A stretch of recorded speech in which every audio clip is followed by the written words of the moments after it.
దేవునికి స్తోత్రం. ప్రియమైన సహోదర సహోదరులకు శుభాభివందనములు. ఈరోజు దేని వాగ్దానము కీర్తన 7:9.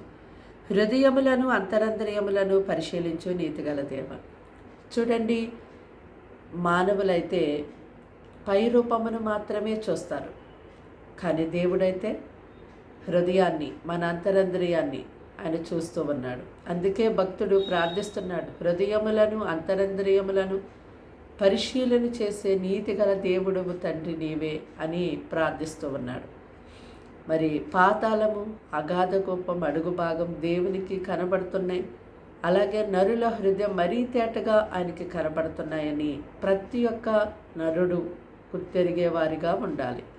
అయితే దేవుని యొక్క వాక్యంలో మనం చూసినప్పుడు కొందరు భక్తులైతే వారి యొక్క హృదయం విషయంలో, వారి యొక్క ఆలోచన విషయంలో దేవుని సన్నిధిలో ఎంతో గొప్పగా ప్రార్థించారు.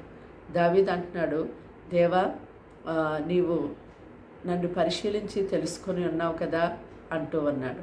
అలాగే ఇర్మియా, దేవా తండ్రి యెహోవా నీవు నన్ను ఎరిగి ఉన్నావు అని ప్రార్థించాడు. అలాగే పేతురు గారు, నేను నిన్ను ప్రేమించుచున్నానో లేదో నీకు తెలుసు కదా ప్రభా అన్నాడు. అలాగే హిజ్కియా, మరి యథార్థ హృదయుడనే సత్యముతో నీ సన్నిధిలో నేను ఎట్లు నడుచుకున్నానో నా గురించి నీకు తెలుసు కదా ప్రభా అని అన్నాడు. ఈ విధముగా ఈ భక్తులు ఎలాగ దేవుణ్ణి వారు వేడుకున్నారో ఆ విధముగా నా హృదయం గురించి, నా నడతల గురించి నీకు తెలుసు కదా ప్రభా అనే ప్రార్థన చేయగలిగినటువంటి స్థితి మీ దగ్గర ఉందా? అది మనం పరిశీలన చేసుకునే వారిగా ఉండాలి. మరి మన హృదయాన్ని దేవుడు చూస్తున్నాడు. మన హృదయం దేవునికి ఇష్టముగా, దేవునికి అనుకూలంగా దేవుడు ఉండమని చెప్పిన విధంగా ఉన్నప్పుడే ఈ భక్తుల్లాగా మనం ప్రార్థన చేయగలుగుతాం. లేని పక్షాన మనం ఆ ప్రార్థన చేయలేమండి. కాబట్టి దేవుని యొక్క వాక్యాన్ని బట్టి నా హృదయాన్ని, నా అంతరంద్రియాన్ని దేవుడు చూస్తున్నాడు. నా హృదయం ఏముందో నరులకు తెలియకపోవచ్చు, కానీ దేవుడికి తెలుసు.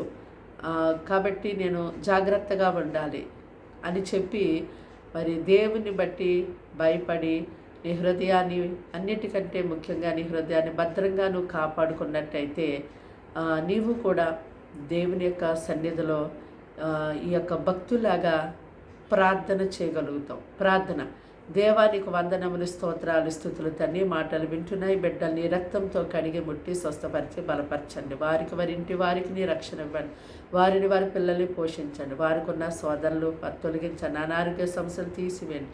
మంచి నెమ్మది, సమాధానం మీ తండ్రి. వారి సమస్త విషయంలో నీ బలమైన హస్తము చాపి ఆదుకోతండి. సంతానం లేని వారికి సంతానం, అనారోగ్యంతో ఉన్న వారికి అయ్యా స్వస్థత. ఎవరు ఏ పరిస్థితుల్లో ఉన్నారో మీరే వారికి సహాయం చేసి దీవించి కాచి కాపాడమని ఈ రోజంతా కూడా వారికి నీ సన్ని తోడుగా ఉంచమని అయ్యా తండ్రి. నాయన అప్పుల నుంచి విడిపించు నాయన.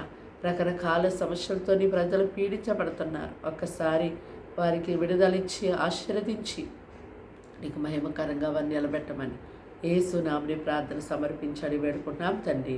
ఆమేన్.